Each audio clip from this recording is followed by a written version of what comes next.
अस्सलामुअलैकुम दोस्तों, मेरा नाम सैयद नवीद अली शाह। आप देख रहे हैं बर्डिंग एडवेंचर। तो दोस्तों, आज जो हम सॉफ्ट फूड बनाने जा रहे हैं, इसे हम अपने किसी भी तरीके के बर्ड्स को दे सकते हैं, यानी कि फिंच से लेकर पहाड़ी तक के बर्ड्स को दे सकते हैं। और दोस्तों, इस वीडियो को पूरा देखिएगा, जब भी आपको ये बनाने का तरीका समझ आएगा। आपको सारी चीज़ें लेकर एकदम से मिक्स नहीं कर देनी है, स्टेप बाय स्टेप आपको ये बातें समझनी होंगी। तो चलिए वीडियो स्टार्ट करते हैं। सबसे पहले तो आपको ये टोटा चावल लेके, जिसे डारा चावल भी कहते हैं, अच्छे तरीके से बॉईल कर लेना है। उसके बाद आपने एक अंडा लेकर उसे भी अच्छे तरीके से बॉईल कर लेना है, और थोड़ी सी पालक लेकर उसे अच्छे तरीके से कटर कर लेना है, बिल्कुल बारीक, जो फिंच आराम से खा सके।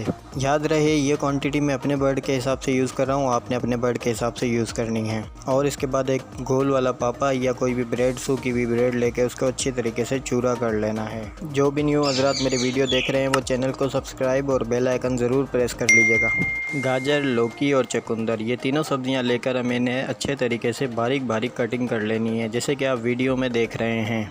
तो दोस्तों, जो हमने पापे का चूरा किया था, वो आधा चूरा हमने अंडे में मिला लेना है और आधा चूरा हमने चावलों में मिला लेना है, बिल्कुल इस तरह से। और अंडे के छिलके को भी बिल्कुल बारीक करके रख लेना है। इसके बाद आपने पालक का चूरा, पापे का चूरा और अंडे का चूरा, ये तीनों चीज़ें आपस में मिक्स कर देनी है अच्छे तरीके से। और उसके बाद इसका चौथा हिस्सा चावल में मिक्स कर देना है, और बकाया 3 हिस्से जो वेजिटेबल काटी थी उसमें मिक्स कर देना है। दोस्तों, आपका सॉफ्ट फूड रेडी है।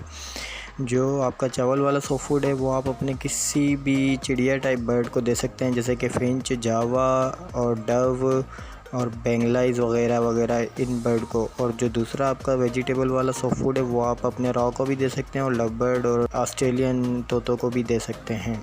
उम्मीद है आप लोगों को मेरी वीडियो अच्छी लगी होगी। चैनल को लाइक, सब्सक्राइब एंड शेयर ज़रूर कर दीजिएगा, बेल आइकन ज़रूर प्रेस कीजिएगा।